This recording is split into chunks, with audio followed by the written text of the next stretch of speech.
swim jig. Oh, what were you getting, a pad?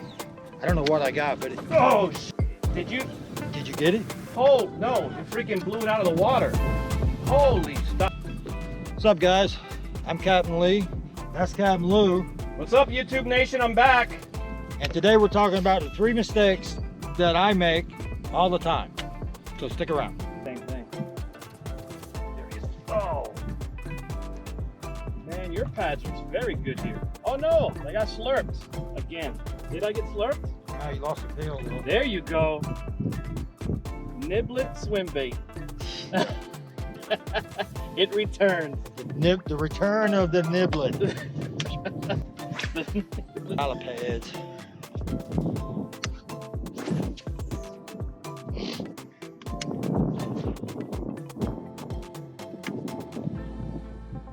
There we go. Oh, There's first fish. there you go. Look at that. Nice. Oh man. Ooh, he wanted it. He stuck it right when it almost landed and hit the water. So, fish number 1, he's a little guy. I'll take it, man. But this is mistake number 1 that I didn't make today. I didn't go back to fishing history and baits that I was catching fish on 3 weeks ago. Beginning of the fall pattern, the first weekend of October. Captain Lou's up, play around, catch some fish this weekend because he's been dying to fish the fall bite.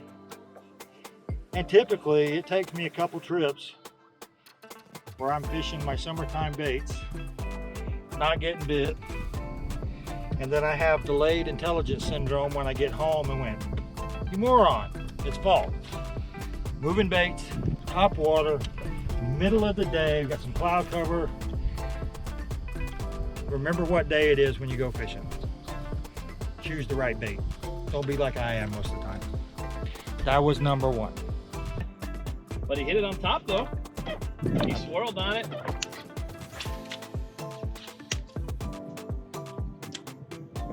But they are, like you said, right below that water level.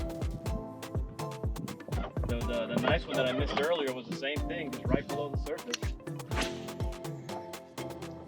So what we're doing, guys, is we are in a flat. It's about 3.5 feet deep. It's got pads, it's got buggy whips, it's got Kissimmee grass mix. There are dollar pads in here. There's big lily pads. There's some scattered pepper grass. And it's the first weekend of October. The water temps are still 86 degrees, but the fish don't care. Well, what's happening right now is we're losing a minute of daylight per day.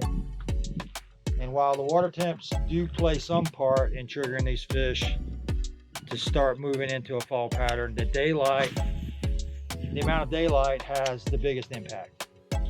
So it is, what time is it? It's 1:21, it's middle of the day. The sun is straight overhead and we've got a little bit of haze, don't have any real cloud cover, and we are basically fishing topwater. I'm throwing a buzz bait.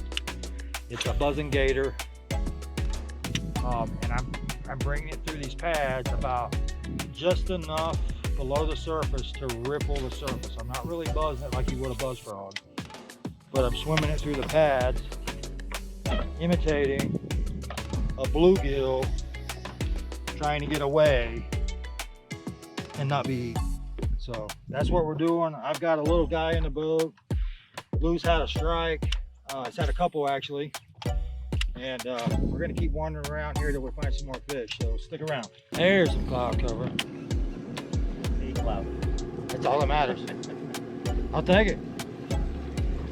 So mistake number 2 that I always seem to make is fishing history. Instead of thinking about what the fish should be doing and trusting your instincts in a seasonal pattern change, I always want to fish what I was fishing 6 weeks ago, the same spot. And it makes sense because the fish shouldn't move that far, but I chose this spot today kind of out of the blue randomly, but I knew it was 3.5 to 4 feet deep. I fished once here in the last year. I caught one fish on it in a video I made a couple months ago about following a shad. A couple things I know. The first weekend of October, days are getting shorter. The water's cooling off a little bit, although not so much today. And we got some breeze. So these fish should be active. If you can't find running water, then you need to get on a flat that has some wind blowing on it and fish a moving bait. And we're fishing little swim baits and a buzz toad just under the surface. If we had a little deeper water on the outside edge, we'd be throwing some jerk baits. But that's number 2. Don't fish history. Don't fish what you fished weeks ago or even a year ago. You need to look for the right water, not where you caught the fish, because these fish are going to move and it's time for them to start moving. Well, mistake number 3. So I just caught myself doing it about an hour ago, and that is I wasn't trusting my instincts. I've joked in previous videos about being a better guide than I am my fisherman. The reason that is because I don't listen to myself nearly as well as other people do. And the frog bite wasn't going like I wanted it to, and I picked up the thumper, which is a good bait. And in fact, I got it in my hand right now. And I should be fishing it. I should be fishing top water. We got some cloud cover rolling in, which is pretty heavy clouds. But the number 3 mistake that I always make is I don't trust myself. So the 3 mistakes were wrong bait, wrong presentation. Number 2 was fishing history. And the biggest one is just not trusting myself. So hope you guys don't make the same mistakes.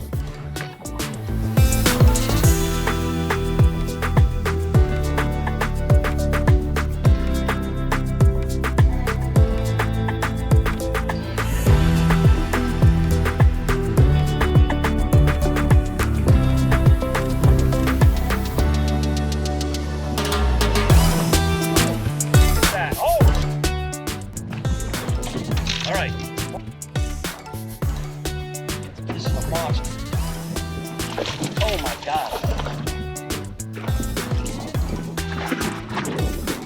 Oh, look at that one. Oh, not 10, but she's big. Oh my God.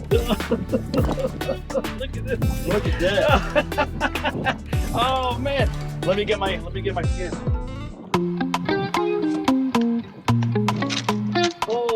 So we called it prematurely because honestly we were having motor problems and I got somebody coming to get us.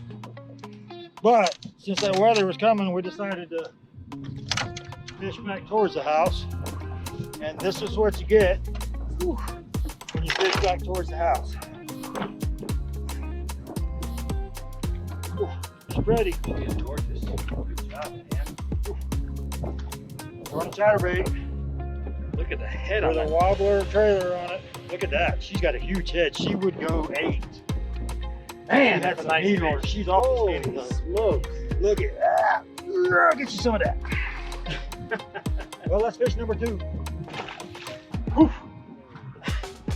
Well, I had a guy who was busting my chops a little bit about not catching big fish in my videos. I don't know who that was, Cat Blue. Do you recall who was saying something about that? I heard some rumblings about that. Did you? I did. But some close Rumor mill. rumblings. I heard the rumor mill. Some close rumblings, possibly. Some close rumblings. So I think that guy may or may not be in the back of the boat at the moment. He's going to shut his flapper. That's how you get it done. That's how you shut me up. Well, that just goes Good to show you. Broke motor and all. You never know. You can still catch some fish.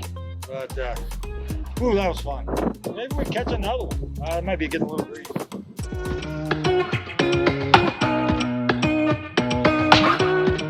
So, yeah, we're still fishing. Take 2. Take 12. Take 12. We put the camera away a couple times and we got to tow back to the port because we got a fuel pump problem. But we got a spare Ranger. Thank you, Bren. He's unfortunately locked out of the country in Canada and I've been keeping his boat for him, and we're going to exercise it tomorrow. So we get the cameras rigged in there tonight. You'll see us fishing hopefully some running water tomorrow if we get this rain that keeps threatening on us. And so yeah, we've got 5 fish in the boat, 4 fish in the boat. In the boat, we got A couple good ones. Two nice ones. Yeah, I got the one on the chatterbait. But we're in the canal fishing topwater. So stick around. You know, I've lived here 2.5 years. I don't think I've fished down this canal 3 times. Really? Here comes the rain. Figures. All right, so it's raining again. So we're gonna put the cameras up for the last time. We got 5 in the boat. We're gonna keep fishing. The cameras just don't like the rain. We don't mind it so much. The sparkly, loud, rumbly stuff is not too close to us. And if you can see the Gator and Miami flags hanging back there behind us, that's the house. So we're not gonna be too far away if it does get sparkly out here. But anyway, we've enjoyed having you along for the ride. So we'll see you next time. Thanks for watching.